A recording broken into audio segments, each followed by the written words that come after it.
Ahojte, v dnešnom videu vám ukážem, ako si pustiť video na tomto Androidovom rádiu.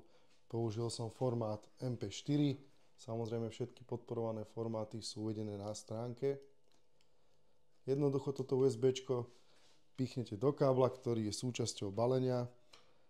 Na úvodnej obrazovke menu stlačíte File, po chvíľočke zobrazí tento disk. Teraz to moc nie je vidieť, pretože ten kontrast je extrémny, nakoľko teraz je tma, mám tu len umelé svetlo. Každopádne tu mám pripravené súbory, video ukážka, stlačiť, okamžite sa to spúšťa. Na reakciu môžem dať pauzu, znova pustiť, pauza, pretočiť, dať naspäť, reaguje to fakt, že v sekunde vidíte sami. No a pasuje tu na Volkswagen, Škoda, Seat, presné modely sú uvedené na webe.